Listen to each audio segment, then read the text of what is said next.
Hi, guys. Thanks so much for joining us today. I'm so pleased to be chatting with Steph McCluskey, who is an Air National Guard spouse and career coach and program manager. Hi, Steph. How are you?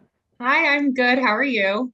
Wonderful. And Steph is actually in Oregon. So I was telling her I'm so jealous because I think she says she actually gets to listen to like the sound of a river outside her window. So, I yeah. do. Yes. Lovely.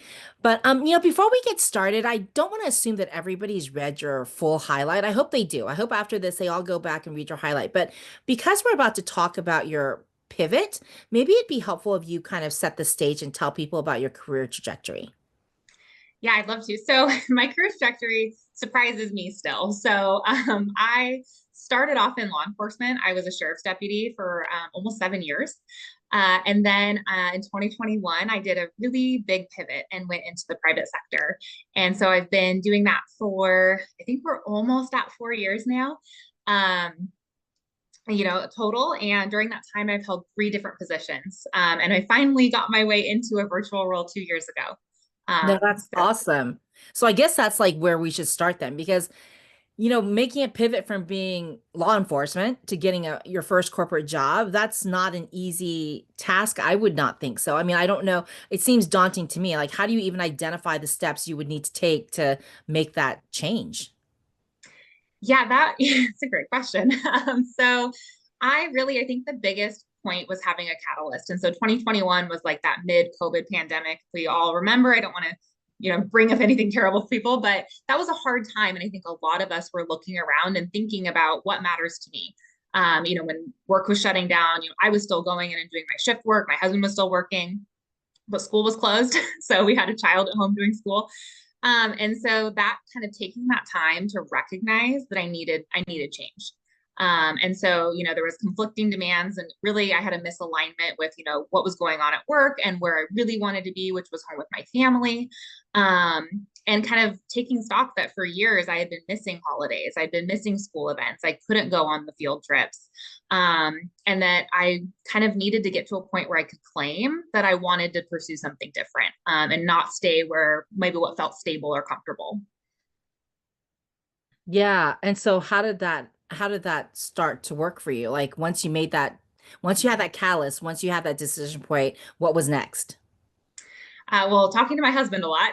Because government jobs are so secure, right? And so knowing that, I knew exactly where my career was going to take me. I knew how much I was going to make every year, all the way up to retirement. I knew my benefits, and just that can be really a comfort blanket and really compelling. But as we started to unpack all of these reasons for wanting a change, we both were in agreement that I needed to seek something else. And we were so blessed that with his career, we had that stability on his end. So I could maybe take the leap into something a little different, something that maybe felt less secure or less safe. Um, and so to prepare, I started, you have to build a resume, right? And I don't know, if anyone's listening to this is in the government space, but I think a lot of us don't build resumes because what your job's going to be. Right.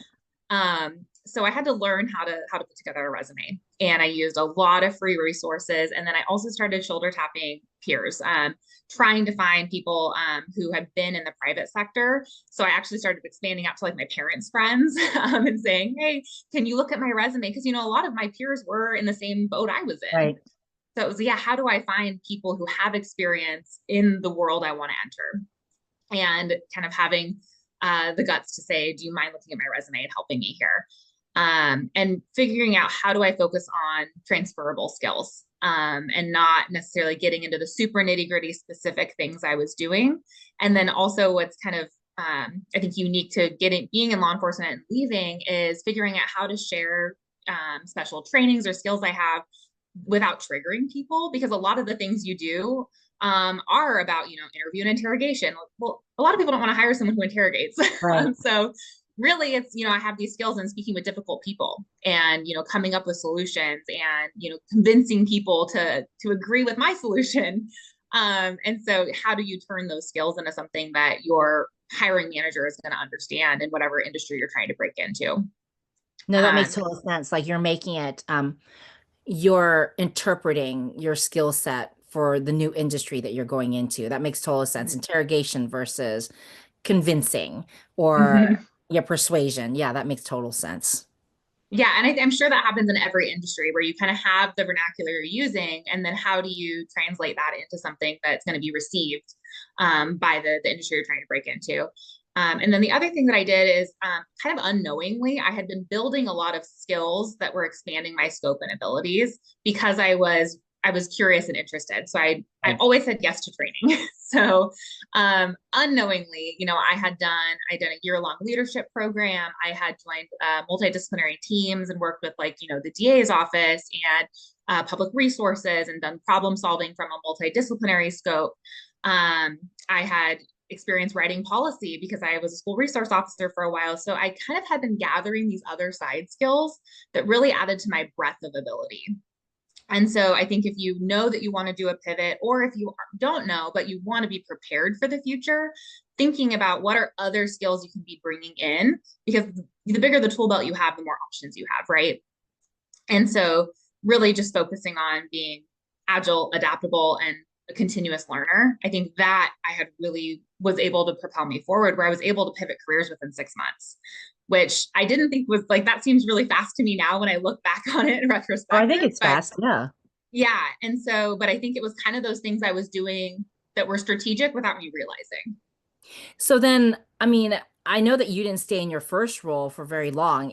Was it those skills that you had maintained or attained that helped you move on to successfully in your corporate job? And is that what helped you get promoted?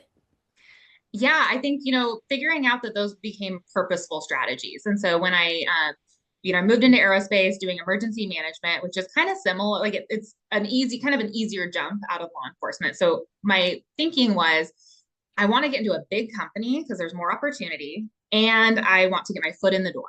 So I wasn't necessarily targeting my dream job. I was targeting a dream company where there was a lot of growth opportunity. And so being able to get in, and my thought there was, well, once I get in, I can prove myself. I can build a reputation. I can learn. And I didn't necessarily want to get my dream job right away because I wasn't ready. Right. That big change. And so I got into the role. And while I was focusing on really being good at what I was expected to do, I also was looking for growth opportunities. And I think one of the cheat codes there is figuring out what resources are available to you. And so for military spouses, we're so lucky. We have I used Onward to Opportunity through IBMF. I was able to get a project management certification. And then I also was using internal resources to the company I was at. If you are with a company, I would really encourage you to look at that because I think a ton of people leave benefits on the table. Totally. So that's a Yeah, great reminder. yeah. And so I was doing internal trainings. And then I was connecting with my manager and being really transparent that I want to be really good at my job. I also have these goals and I want to go into project management. And the reason I chose project management is I was looking internal to the company and those were the virtual jobs. Smart. So yeah, so I knew I wanted to get flexible and virtual. And so I was able to, continue this learning by using my resources as a spouse and then my resources internal to the company. And then I was able to practice them because I was transparent with my manager. He knew what I wanted to do. And so he would say, if you have time or can create time, take on your project management. So kind of expand out of my scope and start practicing what I was learning so that then when the next role came up, I could not only say I understand how to do this, but I have done it. No, that's awesome. So what did that do for your, because originally you said that what you want to do is pivot to support a more balanced lifestyle. So what did all this do for your lifestyle? Are you more Oh balanced my now? gosh. Do you have better quality of life? Oh, absolutely. So, when I did the change, I immediately had more financial resources, which Hmm. was amazing. Because that wasn't, I knew I wanted to eventually be making more money. Like that's why we work, right? Is to support our family. But I also knew, I wanted to be home more. And so immediately I had weekends at home, evenings at home, and holidays at home. And that was a huge change from the shift work That world. was your goal. Yeah, that's awesome. Yeah. And then, knowing I wanted to go to project management. So I was actually only in my role for a year when an opportunity arose to join a fully virtual project management team in business resiliency. And I had spent that year actually working with people on that team on projects and building the skill set of true project management and applying it so that when it was time to get into that role, They knew me, they knew my reputation, and had already worked with me. No, that's awesome. And so now are you able to do more of the things with the kids, like Oh, yes. events and you have another business. You have a side gig. Yes. um, yeah, it's kind of crazy. So, I went fully virtual into project management, and then I kind of kept climbing. But all throughout that, I joined the PTA board at school, which I never thought was going to be possible. And I was able to attend all the events, coordinate special events at school, and then I started a small business. Yes. Because you have time. You when you're supposed to be sleeping, I'm sure, but No, it's crazy because I've never worn more hats, but I've also never been less stressed. that's awesome. Um, and I think that it's because what I do now, it's all aligned with those goals of prioritizing my family, learning, like being able to be curious and creative and, apply myself to things I care about. And so everything is interconnected. I no longer have this kind of segmented, I go to work and I only focus on work. And then I come home and I'm a different person because at work, maybe I was being very, just a different, law enforcement, you have kind of a different persona with that than you do with your children. And so, but now I get to really just carry myself through all the aspects of my life and truly show what matters to me in every way. No, I love it. And I am one that read your whole highlight. So, one of the things I really loved was what you said about t letting time do its work. Because I Mhm. know that when I was a young military spouse, I was not happy because I already had the degree when I married my husband. I was heading to law school. I was not looking to follow some pilot around the world and support his career and raise a child if we had a child at the expense of my career. So I was not happy. And so I think that if at that time you had told me, let time do its work, I would have been like, whatever. I would not have been open to it. But it's a different Mhm. me, and I hope it's different people out there listening right now. Can you tell us more about that and like what does that mean to you and how did you get comfortable with that? Because I would hope that like if someone had said that to me when I was younger, I would have been open to hearing it. And but I think I'm assuming that some of the spouses listening to this right now are going to be younger or people who are making a transition or people who are not nearing retirement. Their service members not nearing retirement. So how did you become comfortable with letting time do its work? Oh, that's such a good question. So I would say the comfort didn't come immediately. It Right. was more of an acceptance. um, but I think Someone what it said means radical acceptance. that it might be radical acceptance. But I will say what it means to me is trusting in the process. So really being clear on what is your goal and kind of reverse engineering how am I going to get there Right. and making sure that path is aligned with who you are and what your priorities are, and then just walking that path. You cannot speed up the need for experience. So kind of in my career trajectory of knowing I need these certifications, I need to apply what I'm learning and then go back to the drawing board and learn more, apply it again, because that's how I'm going to gather my evidence to get this goal.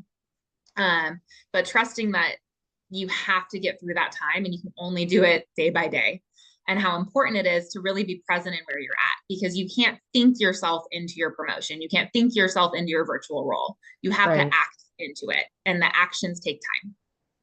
And I mean, you did what I also did, like when we went to two overseas assignments back to back. And so, Mm-hmm. job opportunities are so few and far between that I'm like, you know what, I'm just gonna go back to school. And then it seems like anytime I have any sort of lag time, I just go and get another certification or I go back to Mm-hmm. school because it's like the time's going to pass anyway. So I'm like, Mm-hmm. why not? Why not get another certification? It'll help. Or why not get another degree? Because I've always wanted to do this. Maybe this is the right time to do it. And Mm-hmm. so I love that. I mean, I love that you said that because you're right. Like if you know that you're, getting more certifications or another degree are going to make you more competitive once you're in a position. For me, it was like when we came back to the DC area, everybody here has multiple degrees, right? Or, they have all the certifications and they're just so smart. I would have been so far behind if I had not done that. And I mean, I think I Mm-hmm. kind of fell into it, but and like you were very deliberate about it, but I think that's a great tip. Like, if you have time and you have Mm-hmm. the resources, and for me, I had found some scholarships, then you should do it. Like, because education is never a waste. Is that a fair statement? Oh, absolutely. Yeah. Because what worst case scenario, you learn that you don't enjoy that. Right, right. And do something else. hmm So, you have one of those, you're a unicorn because you have one of those very desirable situations, which is you have a virtual position. I mean, hmm I think that's what every military spouse would love to have. Do you have any tips out there for people who may be looking? And then how do they get started? Where do they look? Because, there's so many scams out there. Like, how do they differentiate between the scams and those that are actually credible? Yeah, I wish that I had like a really great answer for the scam problem.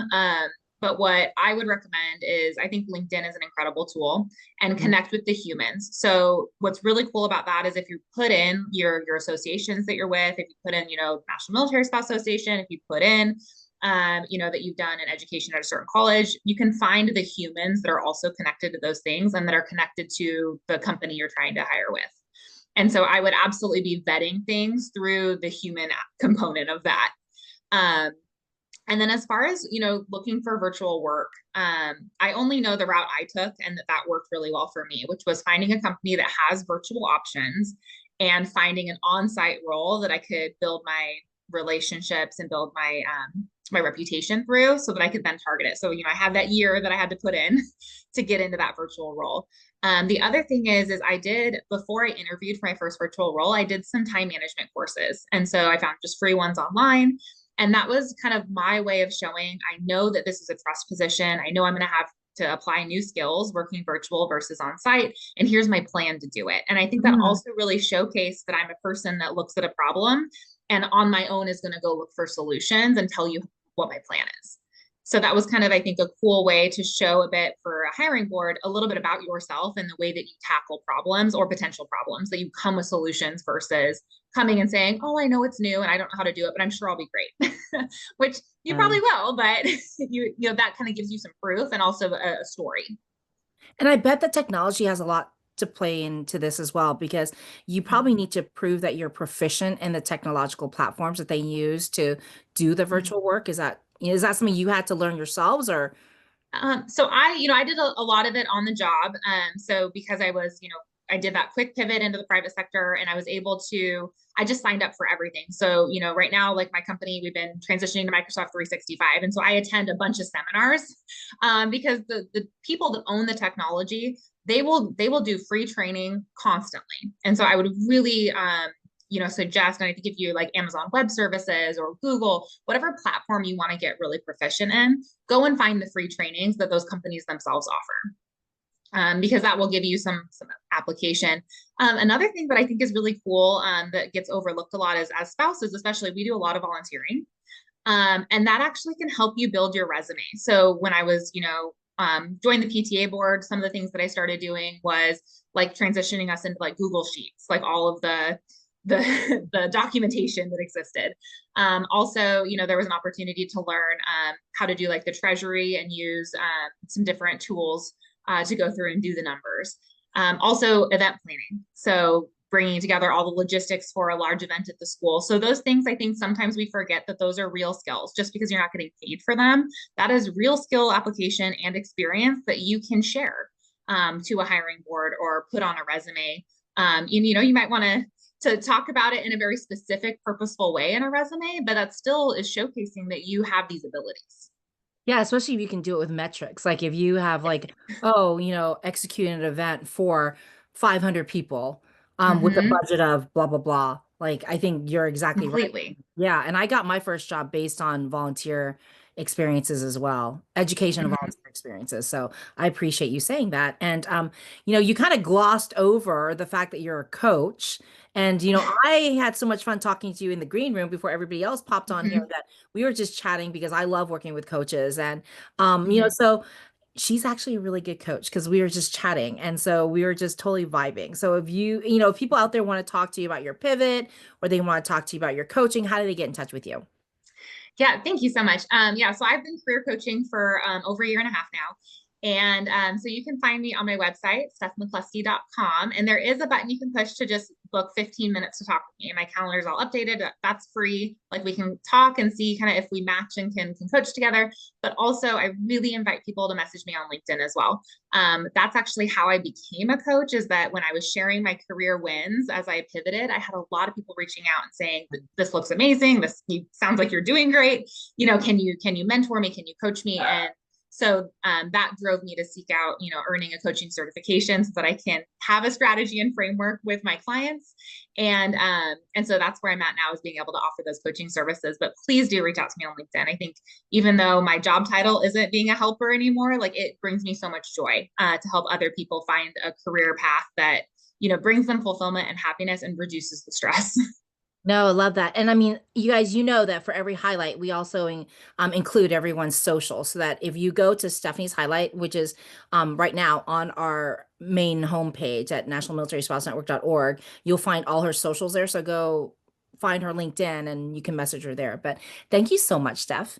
And thank you all for joining us. And thank you to our friends at USAA for making these conversations possible. And I cannot even believe this, but we have all 50 of our highlights allocated. So we have no more room for highlights this year. But if you have stories to tell, we hope that you will hold on to them. And if we're able to bring this back next year, I really want to hear your story. So let me know.